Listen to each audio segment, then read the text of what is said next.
Comment ajouter ou retirer une Level Visibility Track d'un level séquence avec C++ dans Unreal? Les tracks de Level Visibility sont super utiles parce qu'elles nous permettent de contrôler la visibilité de nos niveaux directement à partir du level séquence et c'est une feature qui est vraiment intéressante. Donc, on est parti. Donc, comme d'habitude, on commence dans un header file complètement vide, sauf les quatre fonctions qu'on va avoir besoin de créer aujourd'hui. Et en plus de ça, on a une forward déclaration juste ici en haut qui est le UMovieScene Level Visibility Track, qui est dans le fond la classe de notre Visibility Track qu'on va ajouter à l'intérieur du level séquence.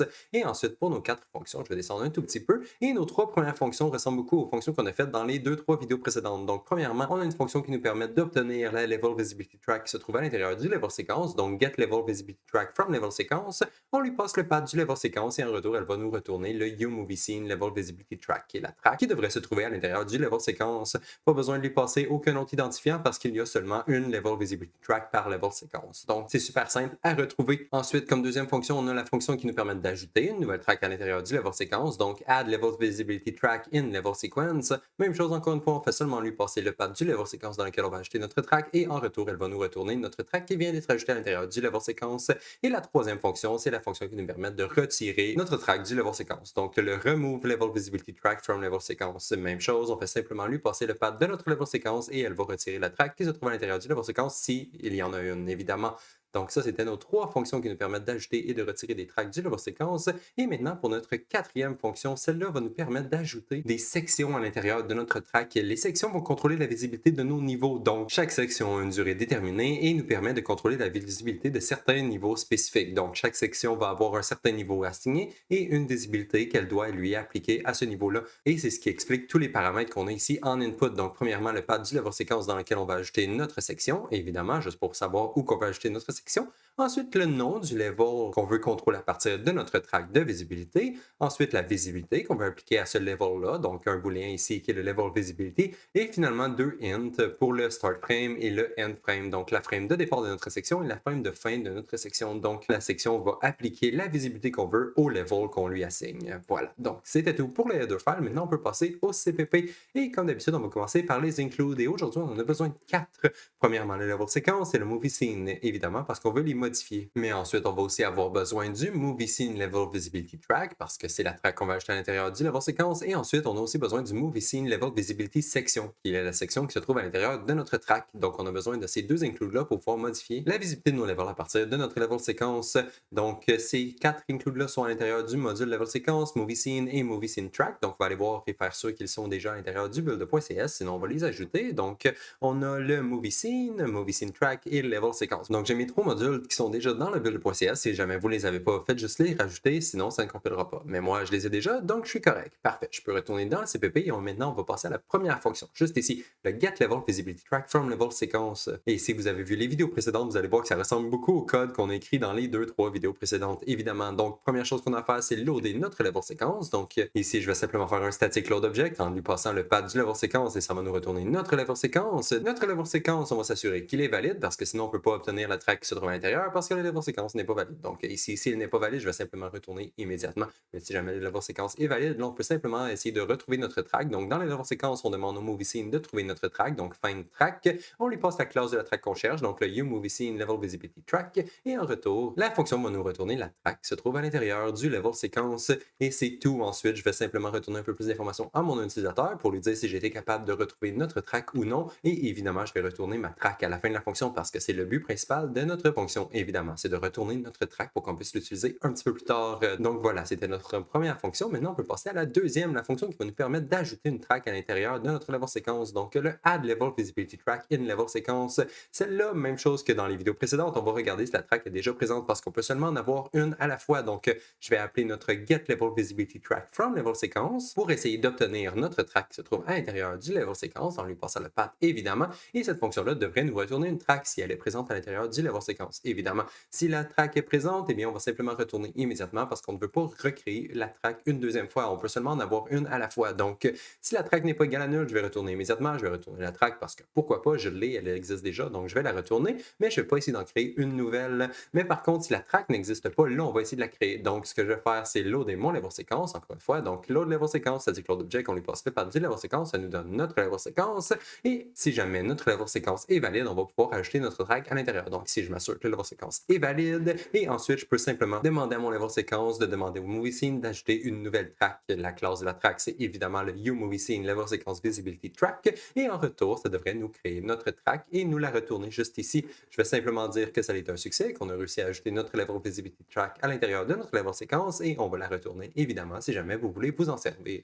Ça, c'était notre fonction qui nous permet d'ajouter une Level Visibility Track à l'intérieur du level séquence. Maintenant, on va passer à la troisième fonction qui retire notre track du level séquence. Donc, pour retirer notre track du level séquence, il faut évidemment qu'elle existe. Donc, ce que je vais faire, c'est demander à notre fonction getLevelVisibilityTrack from level sequence de nous retourner notre track qui se trouve déjà à l'intérieur du level séquence. Si jamais cette track-là n'est pas valide, on va retourner immédiatement parce qu'on n'a pas besoin de la supprimer. Elle n'est pas là, évidemment. Mais par contre, si la track est valide, là, on va essayer de la supprimer. Et pour la supprimer, évidemment, on va avoir besoin du level séquence. Donc, je vais loader mon level séquence encore une fois. Et à partir de mon level séquence, je vais demander à mon movie scene de retirer notre track. Donc, remove track. On lui passe le level visibility track parce que c'est la track qu'on veut supprimer et c'est tout. Maintenant, on peut dire que ça a été un succès. J'ai bel et bien réussi à supprimer ma track de mon level séquence. Et voilà. Donc, ça, c'était les trois fonctions qui nous permettent de contrôler notre track. Maintenant, c'est temps d'ajouter des sections de visibilité à l'intérieur de notre track. Et pour faire ça, on va utiliser notre quatrième fonction, le add section to level visibility track. Donc, on va commencer par obtenir la track qui se trouve à l'intérieur du level séquence. Donc, encore une fois, get level visibility track. On lui passe le pad du level séquence et ça nous retourne notre track.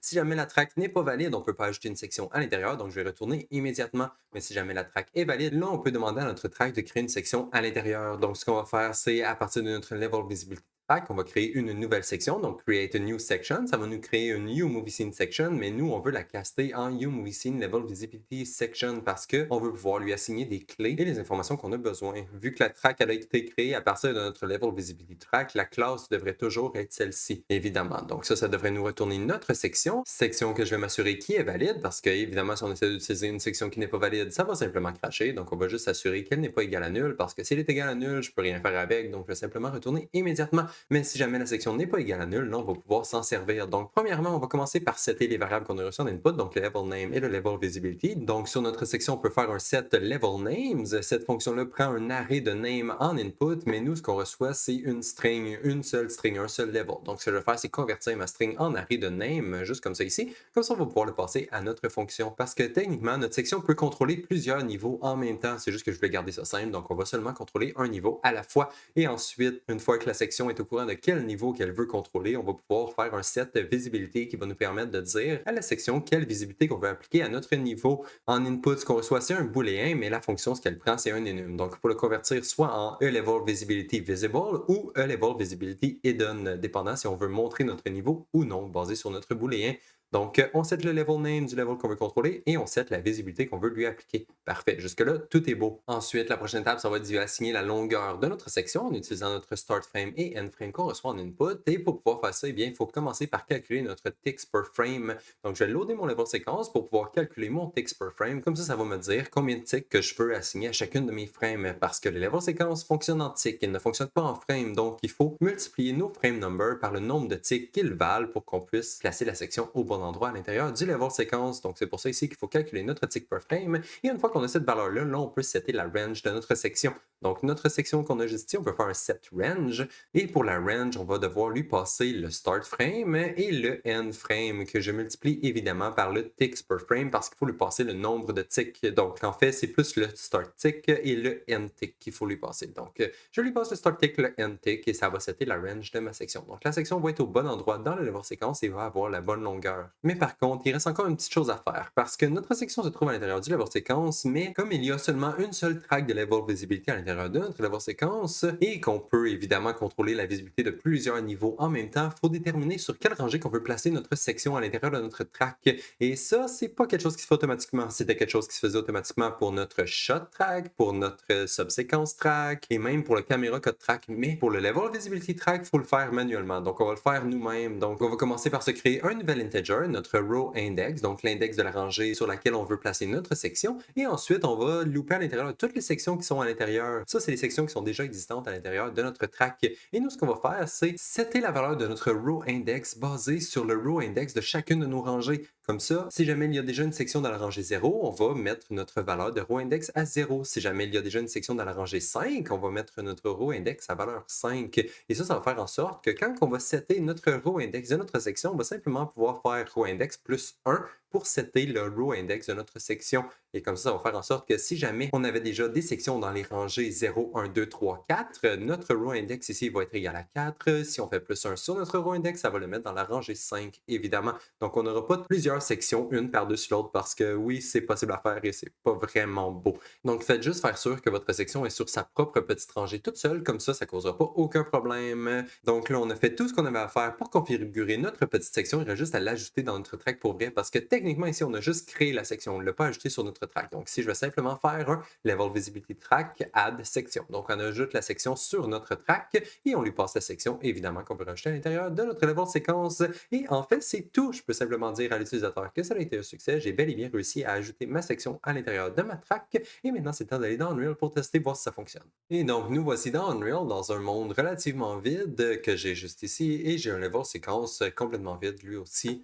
À l'intérieur de mon monde, par contre, j'ai deux sub-levels. Donc, j'ai mes deux levels juste ici. Et on peut les voir à gauche, juste là. Donc, j'ai mon level 1, que si je mets visible, on voit que j'ai un wire à l'intérieur. Donc, ce level-là va contrôler la visibilité de mon wire. Et mon deuxième level contrôle la visibilité d'une autre de mes lumières. Donc, qui met ma scène rouge complètement. Donc, j'ai mon wire et j'ai ma scène rouge. Et on va contrôler la visibilité de nos deux levels à partir de notre level séquence. On va rajouter des tracks à l'intérieur en utilisant un petit widget, comme d'habitude, que j'ai juste ici. Donc, dans ce widget-là, on va pouvoir setter le path du level séquence dans lequel on va ajouter notre track, la frame de départ et la frame de fin de nos sections. On va pouvoir acheter notre track, obtenir la track et retirer notre track. On a une petite checkbox ici qui nous permet de décider si on veut que notre level soit visible ou non. Et ensuite, on a deux boutons qui nous permettent d'ajouter notre section pour notre premier level et une section pour notre second level. Et quand on clique sur nos boutons, ça appelle nos fonctions qu'on a créées aujourd'hui. Donc, on a nos trois premières fonctions juste ici qui prennent le path de notre level séquence pour ajouter une level visibility track, la getter et la retirer, notre level visibility track.